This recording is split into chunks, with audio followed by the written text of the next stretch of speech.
तर आणखीन एक मोठी बातमी समोर येते। खरात प्रमाणेच आणखीन एक भोंदूबाबा समोर आलाय, मनोहर भोसले आणि त्याचे राजकीय पुढाऱ्यांसोबतचे फोटो आता समोर आलेत। धनंजय मुंडे, चंद्रकांत पाटील, प्रतापराव जाधव यांच्या सोबतचे फोटो समोर आलेत। हा बाबा लोकांकडनं जास्तीत जास्त पैसे उकळायचा अशी माहिती समोर येते। मोठमोठ्या हॉटेल्समध्ये जाऊन 51,000 पर्यंत फी घेत होता अशी देखील माहिती समोर आली आहे। आता मात्र राजकीय पुढाऱ्यांसोबतही त्याचे फोटो आहेत अशी माहिती समोर येते। अधिक माहिती घेऊयात संकेत कुलकर्णी यांच्याकडनं। संकेत, काय नेमकं या भोंदूबाबाचं राजकीय कनेक्शन?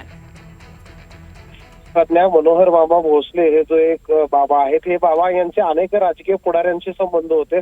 जसं की फोटोमध्ये दिसतंय की केंद्रीय मंत्री नितीन गडकरी असतील, धनंजय मुंडे असतील, चंद्रकांत पाटील असतील, प्रतापराव जाधव असतील, अनेक आमदार खासदारांच्याशी अशी शेकडो आहेत की ज्यांचे मोठे फोटो जे आहेत, व्हिडिओ जे आहेत ते समोर येत आहेत। अनेकांच्या घरी ते जात होते, अनेक आमदार खासदार त्यांच्या आश्रमात देखील येऊन गेल्याची जी माहिती आहे ती आता या सगळ्या संपर्कानं पुढे येते। विशेष म्हणजे गेल्या 2 वर्षापूर्वी मनोहर मामांचा पुण्यात एक वाढदिवस झाला होता। त्या वाढदिवसाला सुद्धा जवळपास 60 ते 70 आमदार उपस्थित असल्याची जी माहिती आहे ती सध्या सूत्रांकडून पुढे येते। त्यामुळे जे राजकीय कनेक्शन आहे ते राजकीय कनेक्शन अनेक स्तरावर मनोहर मामाचे या निमित्तानं पुढे येत आहे आणि तेच आता फोटो आणि व्हिडिओच्या माध्यमातून आता आपल्याला दिसू लागलेले आहे। प्रज्ञा, नक्कीच तुर्तास धन्यवाद या संपूर्ण माहितीसाठी। तर आपण बघतोय एकीकडे धनंजय मुंडे, चंद्रकांत पाटील, खासदार प्रतापराव जाधव यांच्या सोबतचे फोटो हे या मनोहर भोसले सोबत आहेत आणि राजकीय कनेक्शन असल्याचं मात्र या निमित्तानं उघड होतंय। यापूर्वीचं अशोक खरात प्रकरण हे अजूनही गाजतंय। वारंवार त्याच्या संदर्भातले नवनवीन खुलासे समोर येत आहेत आणि त्यातच आता हे व्हिडिओ आणि फोटो समोर येऊ लागलेले आहेत। हे काही एक्सक्लुझिव्ह आपण फोटो बघत आहोत ज्यामध्ये चंद्रकांत पाटील इथे उपस्थित आहेत आणि मनोहर भोसले याचं कसं राजकीय कनेक्शन आहे ते मात्र आपल्या समोर स्पष्ट होते।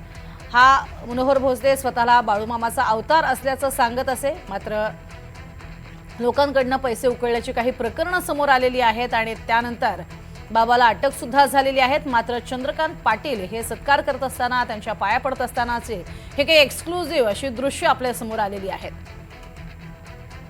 आणि त्यामुळेच अर्थात प्रश्न उपस्थित होत आहेत की अशा स्वरूपात या बाबांना अभय दिलं जात होतं का, राजकीय आश्रय होता का, असा सवाल वारंवार उपस्थित केला जातोय। अशोक खराच्या बाबतीत तेच झालं। अशोक खरातनं मात्र अनेक महिलांचं शोषण केलेलं होतं, महिलांच्या तक्रारी स्वतःहून समोर येऊ लागल्या आणि त्यानंतर त्याचं पितळ उघडं झालं। त्यानंतर आपण बघतोय मनोहर भोसले याच्यासोबत राजकीय पुढाऱ्यांचे फोटो येत आहेत आणि या बाबांना स्वतःला बाळूमामाचा अवतार असल्याचं सांगितलं होतं आणि त्यानंतर मात्र अनेकांची फसगत झाल्याची बाब समोर आली आणि त्यानंतर अनेक राजकीय पुढाऱ्यांचे संबंध मनोहर भोसले या बाबासोबत असल्याचं सुद्धा आता स्पष्ट होतंय। त्या संदर्भात काही फोटो व्हिडिओ हे समोर आलेले आहेत आणि त्यामुळेच हे राजकीय कनेक्शन असल्यामुळेच राजाश्रय मिळत होता का असा सवालही उपस्थित केला जातोय। तर मनोहर भोसले यांनी यापूर्वी अशा पद्धतीनं किती जणांना फसवलेलं आहे, कोणाकोणाची आर्थिक फसवणूक केलेली आहे याचे अनेक पुरावे हे समोर येतीलच।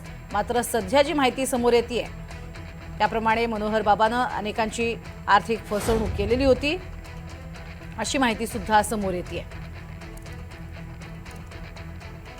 तर मनोहर बाबा भोसले अनेक राजकीय नेत्यांच्या संपर्कात होता अशी देखील माहिती सध्या समोर येते।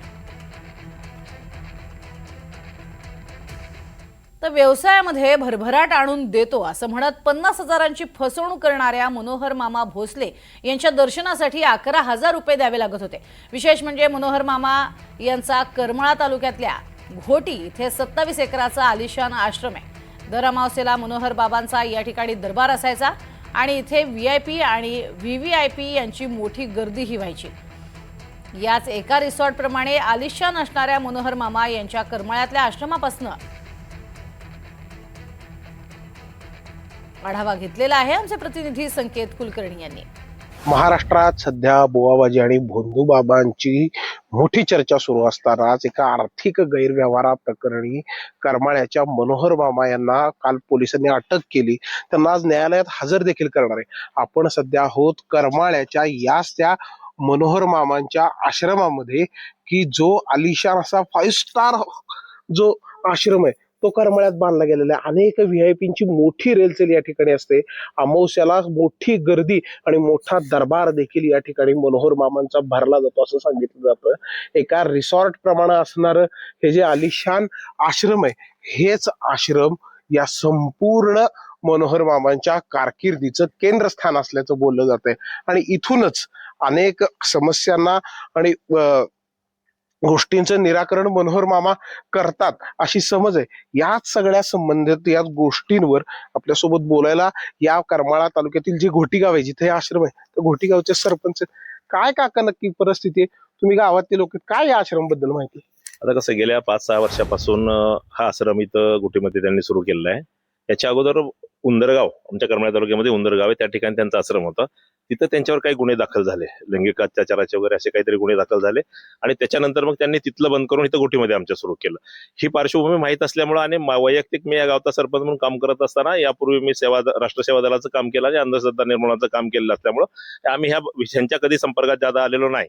परंतु गावात त्यांनी जमीन घेतली आणि गावात जमिनीच्या शेजाऱ्याच्या थोड्याशा जमीन ही साधारण 27 एकर जमीन त्यांनी घेतली. 27 एकर आहे? 27 एकर जमीन घेतली. पूर्ण माळ होता. त्याला आता त्यांनी सगळं पण डेव्हलप आता आमराई दिसते, एवढा आश्रम आहे. हो, प्रचंड मोठा खर्च करून त्यांनी ते सगळं डेव्हलप केलेलं आहे. राजकीय पुढारी वगैरे येतात, मोठे लोक येतात, म्हणतात का आमदार खासदार मंत्र्यांचा समावेश आहे? हो, सगळे म्हणजे अगदी मंत्री सुद्धा नाव घेणं मग योग्य होणार नाही, परंतु हे सगळे मंडळ आणि सगळ्या महाराष्ट्राला माहिती, सगळ्यांनी फोटो सुद्धा पाहिलेत ना. हे इथं आलेल्या गाड्या पण बघितल्यात तुम्ही? निश्चितपणे आमच्या गावातल्या सगळ्या लोकांनी, कारण हे इंटेरियरला असल्यामुळे बऱ्याच लोकांना इथं यायचं पोहोचायचं थोडंसं अडचणीचं होतं, म्हणून काही वेळेस चुकून गावात येतात, चौकशी कधी करतात. भरायचं हे सगळं?